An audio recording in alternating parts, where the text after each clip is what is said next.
Thank you so much for coming today, everyone. What I'm going to do is I'm going to start with a brief slideshow presentation to go over the content of FSTA. So thinking about what you can expect to find when you search FSTA. And then we'll move into a live demonstration of using FSTA on the Ovid platform. So the first thing I want to say about FSTA is that it is a way for you to find research outputs that are about the sciences of food and health. And like most databases out there, most of the content, most of these research outputs are journal articles. So mostly published in scholarly journals, but there are some trade publications as well that we index. And then also there are a variety of other sources in which people write up the research that they do to make it discoverable for other researchers who are looking for information about techniques and research findings. So we'd have a sizable chunk of patents as our content. So about 16% of our content is patents. And then we also have reviews, which are another kind of journal article, really, conference proceedings that have been indexed. And then we have a growing proportion of book and book chapters, theses, both master's and PhD level, as well as standards and reports. So that's the spectrum of the kinds of material that you'll find in FSTA. If we look at it from another lens, we have the full spectrum of food commodities. So you can look at the labels around this ring here. So we've got lots about beverages, both alcoholic and non-alcoholic. Fruits and vegetables and nuts are a very sizable proportion of our content. But then we also have, everything from condiments and spices, meat, poultry, game, cereal, and then also industries around food, so catering, and also novel foods and milk and dairy, and even pet foods. We cover things from all sorts of different scientific perspectives. So there's both pure science, related sciences. The sciences of food and health are very multidisciplinary. So people study food from all sorts of different angles, and it intersects the study of food with a lot of different disciplines. And this is one thing that makes FSTA a unique database, in that we go and find the research about food where it's been published. So many databases will have a lot of journals that they will index cover to cover. So that means they'll take all the articles in every issue of every volume of a journal title and index it. And there are definitely many journals that we do the same with. But then we also go out to journals that do not have a main focus necessarily on food science and health, but find the research that is related to food and pull it into FSTA. And so thinking about the content in another way, comparatively, you can see that we have features that make us really strong for searching for the sciences of food and health. So one is that our material is curated by experts in the food-related scientists. And another is just looking again at the focus of our content. So this bottom line shows a comparison with some other tools that people use quite frequently to search for this kind of material. If you take the whole circle as what you would find in FSTA, and then with each of these other services that you might use, the red portion is the part of the FSTA material that is missing from their material. So we can see if you only use Science Direct to search for food science material, you would actually not be able to search through 85% of the material that is available in FSTA. So I also want to talk a little bit about what you won't find in FSTA. And this again is thanks to the work that the editorial team does. We screen really carefully for predatory journals. And so we keep these out of the database. And this is not a simple or a small problem. It's a problem that's growing a lot as things are available more and more electronically, and as open access booms, many predatory journals have come to try to get the article processing charges to make money, so people can publish.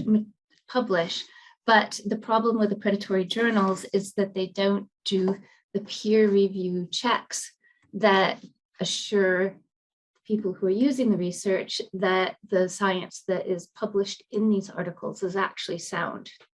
And so I think that the figures on the screen actually do a good job of demonstrating what a prevalent problem this is.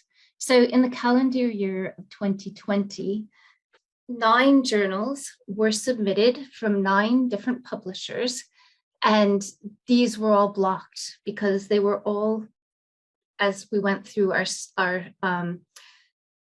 journal assessment checklist, not meeting the standards that we require. So they're suspected to be predatory.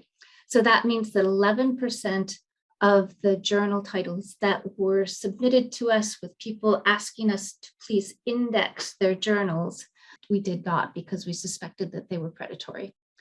And an even more stark figure is that between April 2020 and April 2021, 60 journals from 15 different publishers we had to block. So we did not include in our indexing. And that was actually 49% of the submissions that we got during that period. So if you're interested in knowing more about how we actually assess journal quality and make these decisions, you can follow this link. So finally, I want to talk a little bit about the third very important thing that our editorial team does that helps make FSTA such a powerful searching tool. And that is the indexing that they do. So every record that's in FSTA has been indexed with terms from our Thesaurus, which is the largest food science thesaurus out there. And so this means that I don't do it, assign terms that are drawn from the thesaurus list to each record to capture what it is that this piece of research is about. And this is all to help people find the research that they need. And it helps regularize the language that researchers around the world use to describe concepts, and so that it makes it much easier for you to find exactly what you need without having to think of every variation of a term that researchers might be using. And so we'll get into this a little bit more in our demonstration so that you can see what this means. But the result of this is it helps you be effective and efficient in your searching. So now we're going to actually go into the database itself. So I've logged in here to FSTA on Ovid. And what I want to do is to show you the different modes in which you can search in the Ovid platform. So, and they have different features and they have different strengths. So some are really good for some kinds of information seeking, while others are better suited for other kinds of information seeking. So I'm going to try to highlight the times when you might be wanting to use different ones. So the first one that I'm going to look at is basic search. And I want to mention that the search mode that you open up to might well not be basic search. So you might open up to advanced search, and that's set by the library administrator where you are, but it doesn't matter naturally because you can jump to any one that you want to. So I'm going to start with basic search, and I want to point out that we have a simple search box here. And then underneath here, we have a box that we can tick or untick that's include related terms. And include related terms, I would suggest you keep ticked if you're going to use basic search. And so basic search is the only place in the Ovid platform, I think, where you can use natural language searching. So natural language searching is where you type sort of like a sentence or a sentence fragment, where you don't have to boil down your terms to the keywords that you want to search, but you can just sort of search a phrase. It's the way you might talk. And so it's a little bit like the way you can search Google, except that naturally it's a lot better than searching a search engine like Google. And I'll show you why. So I'm going to search, what are the health benefits of kelp? I could put a question mark on there. I won't bother to. I'll hit search. And when I do, then there's a few things that I want to show you. What the database has done is it has tried to identify my key concepts. And so it's done the work that I didn't do because I used natural language to boil down what are the key things that I'm looking for. And it gives a rating here above each record of how well this record matches what I typed. So it says for a 5-star result, all query concepts are present and complete. And then, so these are all looking great. Here I jump down to a 3-1. Okay, so one query concept is missing and so forth. So these are ordered by relevance. So the ones that it thinks matched better are at the top. You'll remember that I ticked include related terms, and we're seeing that here I have something that is colored purple that's not kelp, but I see health benefits is colored yellow. And so if I go back here to my search results, then I can see over on the side here that it's telling me what search terms it used. And so I typed kelp and it expanded on my kelp. So it chose to include laminaria and also macrocytist, and then other things like oreweed, and then various versions of health benefits. And so those are the related things. And let's look and see why it included laminaria. As you can see, there's a link here for Thesaurus. And so this jumps us into the FSTA Thesaurus, and we can see that laminaria has been used for kelp. And so what FSTA has done there it has matched the word that I typed and pulls it to a term that's a more scientific term for the same thing that's been used in the literature. So it's saying you typed kelp, but literature about laminaria is about the same thing. So that's showing how that is starting to work for us. That's one way in which it's better than Google, because Google would only search exactly the words that we typed. But the other way in which it's better than Google is that the only thing that it's searching are those records that have been vetted by the editorial team and pulled into FSTA. So we know it's not searching the kind of fake science that we can find just on the open web at all. So that said, this can be a great way to try to, if you don't really know anything about what you're searching for and you want to start somewhere, this is a place where you can start, and you can start to build up a sense of what terms you might use in a search. But it's not that precise a way to search. That's its strength and that's its weakness. The next search option here is find citation. We're going to spend very, very little time on this one. You will find sometimes that you have an incorrect citation or an incomplete citation. And this is a way where you would be able to plug in information that you did have and find the real full citation.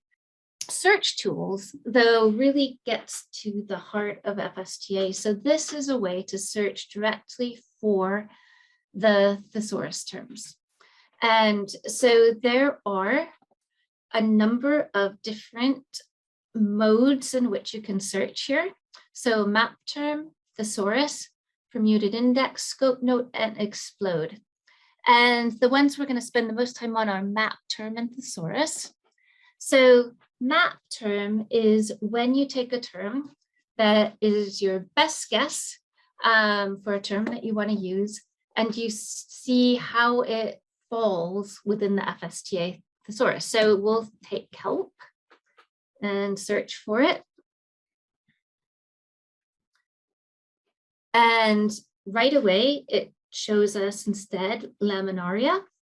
Then if we click on this, then we're seeing two things. We're seeing a white space, and then we're seeing the green space.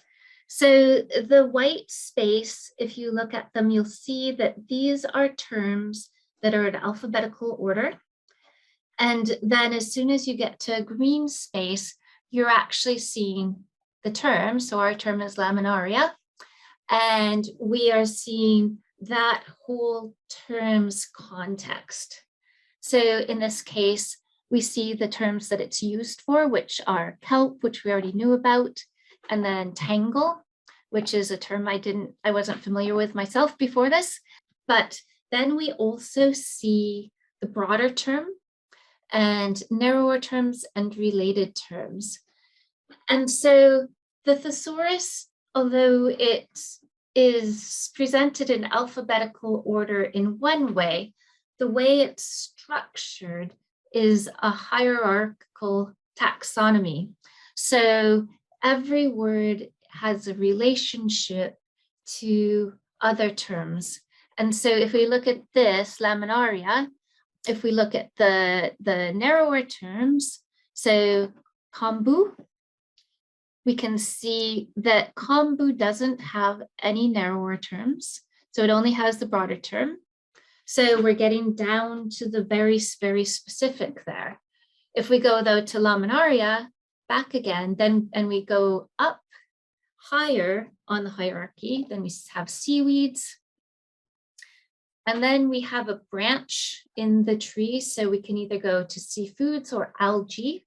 And that would depend which one is useful, depends on the sense in which you're looking at the research. So we can go to algae, and then microorganisms. And then you get to a point where there's no broader term anymore. And that means that you've gotten to the top of your chain. But you can see that for microorganisms, which is a very, very, very broad term, there are many narrower terms. And so you could go in all sorts of different directions with this. Now, clearly, if you want to choose a term, you tick next to it. But there's also over here an option to tick a box that's called explode. And if you tick explode, then you're saying that you want to search this term, microorganisms, plus all the narrower terms. So all of these terms, but also all of each of their narrower terms.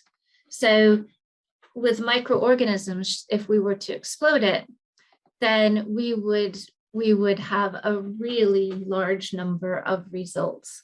And so it's useful to know that when you explode a thesaurus term on the Ovid platform with FSTA, that you're really exploding it all the way to the bottom, the most narrow bit of the chain on all the different branches that would fall under that term. So if we look though, if we go back, so I'm back to search tool. So the difference is if we search thesaurus, then we're searching the alphabetical list. So if we search that more specific kind of seaweed, kombu, I must have typed it wrong. I spelled it wrong. So depending on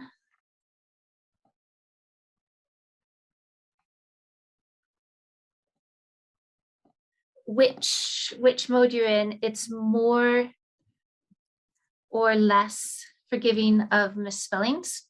So I spelled Kambu and it's supposed to be kombu. So here, though, we have kombu, and we can see that we've got its term there, but the terms around it aren't at all related to it. Kombucha follows it. So sometimes it can be useful to use this alphabetical listing anyway, and sometimes it's less useful. It just depends on your term. But if you're not sure what term it is that you want to look for, so for instance, if we searched for, we're thinking about fermenting food, and we want to see what kind of options there are in the thesaurus around fermenting, then this time we see a message ferment was not actually found in the thesaurus, but the alphabetically closest term is fermentation. So there's fermentation. Here it is in context. But if we look down a little bit, we can also see that we have starting having things about fermented. So we can move forward in our list, and we might look at fermented foods, and then we can see we have a very, very long list of fermented foods. So it might be that we were thinking of sauerkraut, but we used the word fermentation, but we actually should have used fermented. So it's hard to know sometimes exactly what term you should go into the thesaurus with, but it's always worth exploring a little bit. So if we go back again to this, with things like I'm going to skip the permuted index, with a scope note, this is something that you would probably only use if you wanted to check about a specific term, because some terms are added at a certain point into the database, and when they're added, then a note is made of the date which they're added. And then, so this is climate change. It was added in 2012. And so that means that any literature that was about climate change that was indexed or added to FSTA before 2012 won't have a thesaurus term of climate change added to it. So that means that we might, if we were looking for older literature about climate change, we wouldn't just want to use it as a subject term search. So this is something when you're trying to build a really comprehensive search, it's worth looking at the scope notes of different terms. If we go back here and explode, this is something where if we know that we want to just, if there's a term that we want to use that we use regularly, and we want to not search the thesaurus, but we just want to explode it off the bat, then we can do that. So we could do fermentation, and then it just appears here in our history as a search. So, and we have 37 results, which are fermentation and then all the layers down below that. So that's the way to explore the thesaurus directly. But now we're going to skip over search fields for the minute and move on to advanced search. And advanced search is actually the search mode that I use the most. I think it's a really nice search mode to use. And it has two different ways that you can search it. And you usually want to combine these ways. So you'll notice that here, there's a box that is by default usually ticked that says map term to subject heading. And so that's exactly the same kind of map term to subject heading that we saw in search tools. And so if you're trying to build a comprehensive search, it's a good idea to do a combination of the subject terms and then do a search with the terms that are in the title, abstract, and subject terms. And doing that combination is a very thorough way to run a search.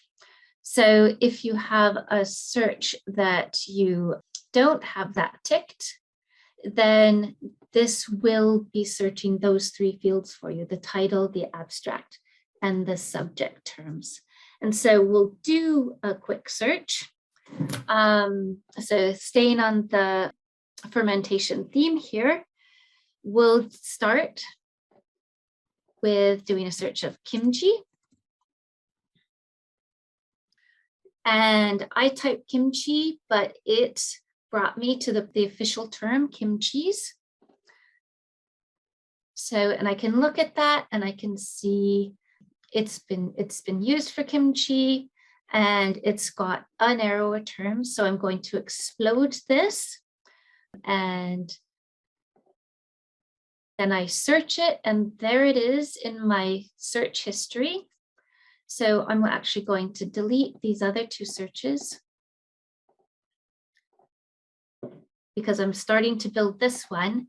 And then I'm going to do a search that's in the other field. So I will search for kimchi. And I'm going to truncate that.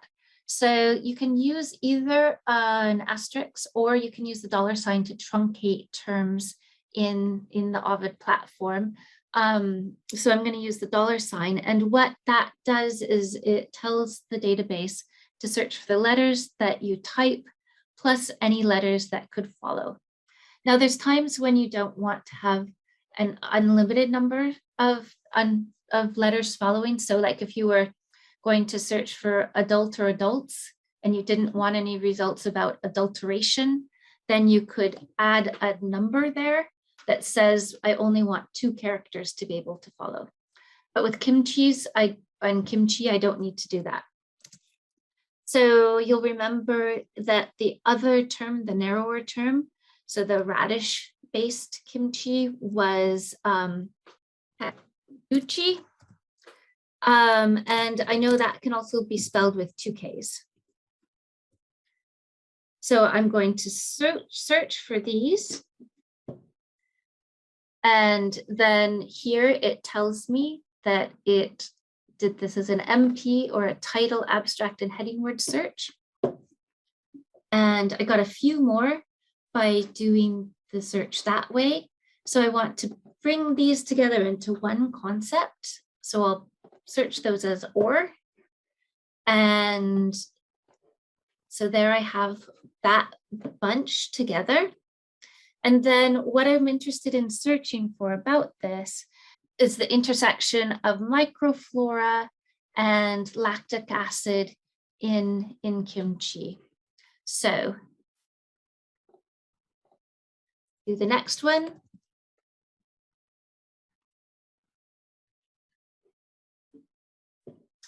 So here I have 2 different choices. I have gastrointestinal microflora or just microflora. So I can look at either one. I'm actually going to look at the gastrointestinal one. And I can see that microflora was a broader term for gastrointestinal microflora. So I'm going to, in the end, explode that one and continue. And then do this without mapping it.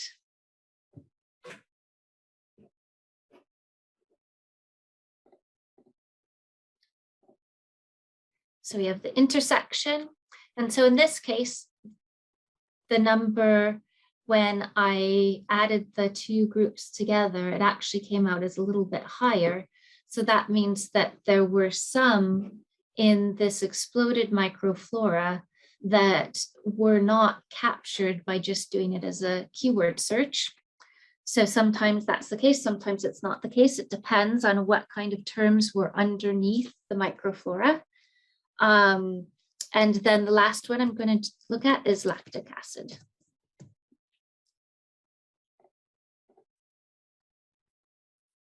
And then again, I can see here that it's used for E270, and that a narrower term is polylactic acid. So I'm going to explode it again, continue, and I'll do lactic acid or E270 or polylactic acid.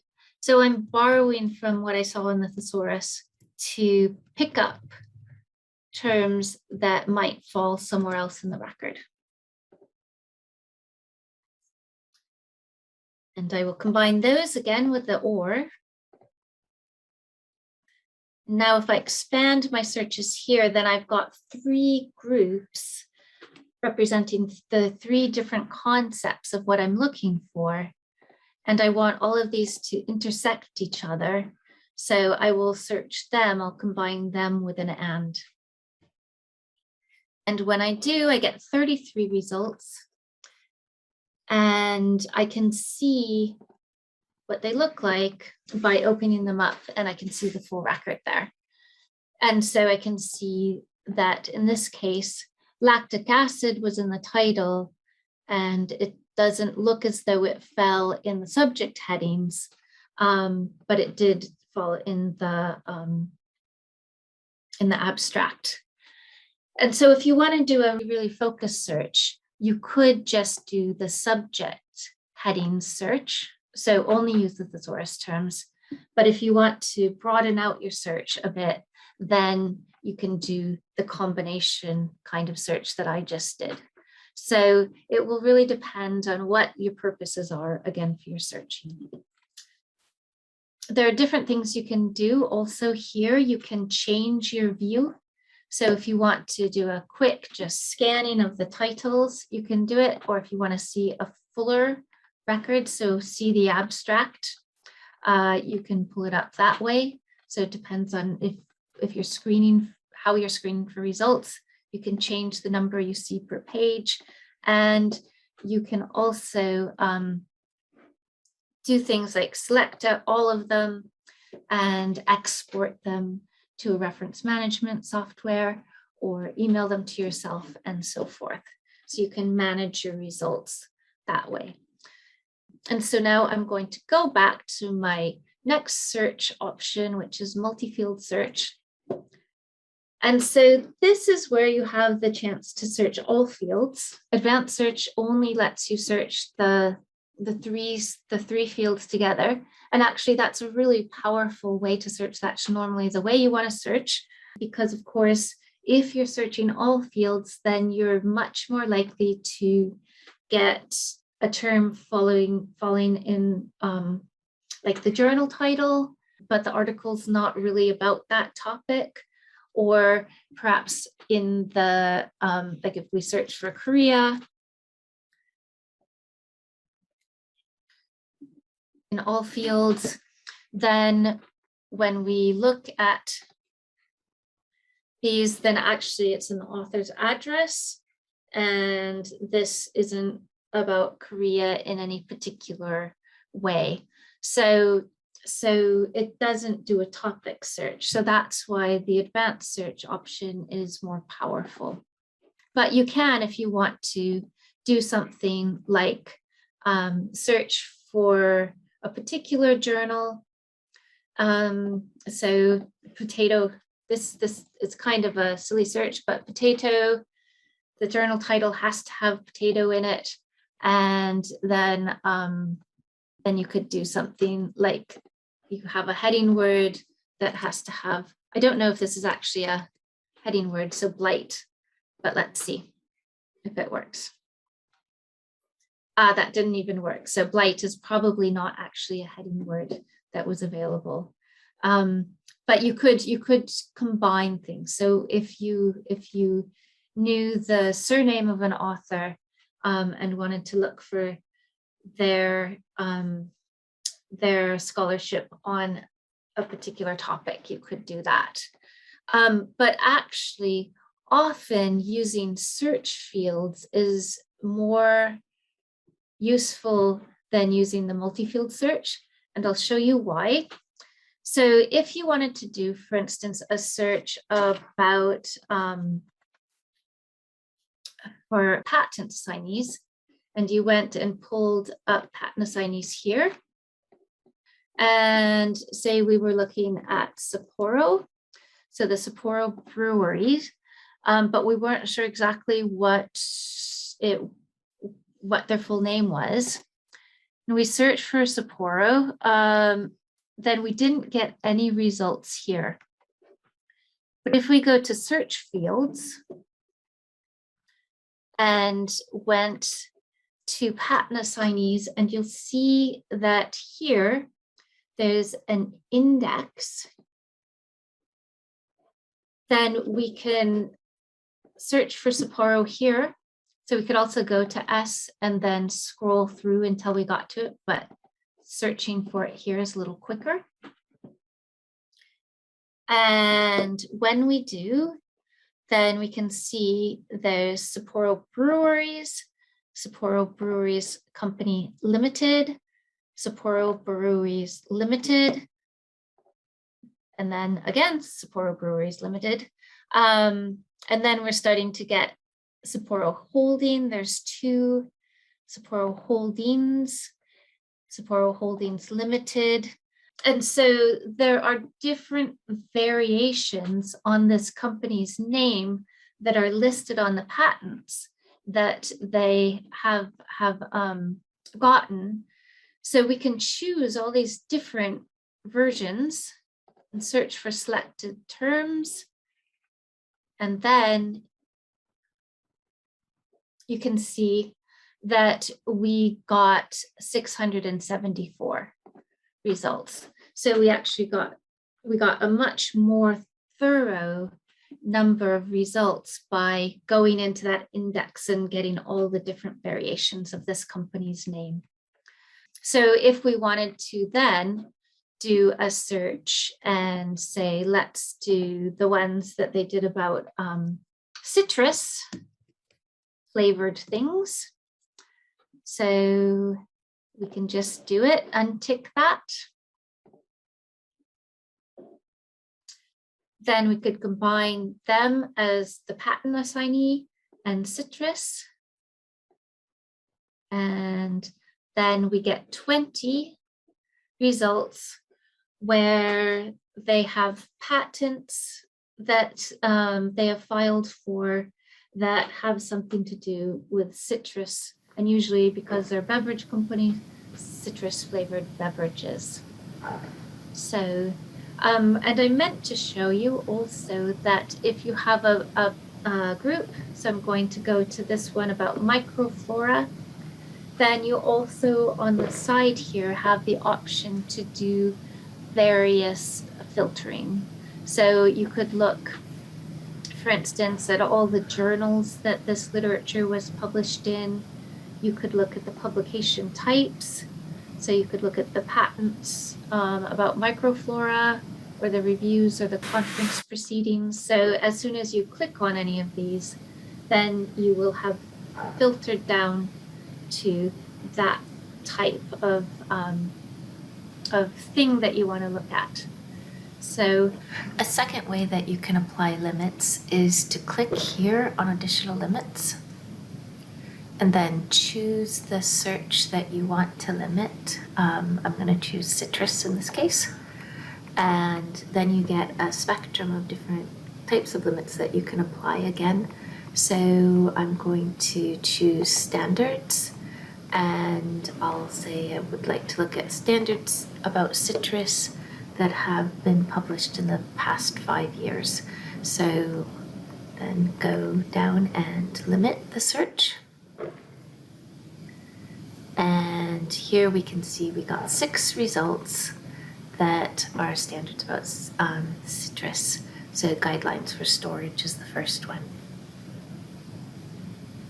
So that's a whirlwind introduction to using FSTA on the Ovid platform. Are there any questions before I jump back to a few more slides, Hannah? Hi, thank you so much. Yeah, we have had a couple of questions in. So one of the questions that we've received is asking what is the period of content available on FSTA, and do we have access to the current year, and for how many years back? And so just to confirm, the FSTA database was originally started in 1968 and has been in place therefore for over 50 years. So the coverage begins in 1968 and onwards. It includes over 1.6 million records from a variety of sources, and the database is updated weekly with over 1,700 entries each week. Yeah, and it has a little tiny bit of material that's even older than 1968. So I think things that were added early on that were considered significant that were brought into it, but really it starts in 1968. Worth mentioning that because of the oddities of the publishing world, often you'll find things like even now, sometimes I think it's yeah, because we're in November now, certainly we'll start seeing material that says it's published in 2022. So things get released before we're actually to the date that it says that it was published on. So yes. Definitely. And another question that we had was whether FSTA could be accessed on other platforms. So yes, today, obviously, we're looking at FSTA on the Ovid platform, but it is also available on EBSCOhost and Web of Science. Yes, indeed. And that's it for the questions at the moment. But if anyone does have any other questions, then please send them in using the chat function. Well, while we're waiting to see if anyone has any other questions, I'll just point you to a few more resources that we have at IFIS to help people with their searching. So of course, the main thing that we produce that helps researchers find information about the sciences of food and health is FSTA.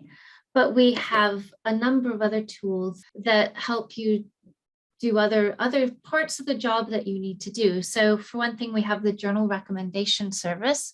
So as you'll remember, we check all the journals that are included in FSTA very carefully. And we have this tool, the journal recommendation service, that lets you search it if you're looking for a place to publish. And so it lets you put in your title and abstract and finds a good match. And it lists the information like what, if it's open access, what the article processing charge is, and gets you very quickly and easily to the journal's author guidance pages so that you know what to do to submit a manuscript should you want to.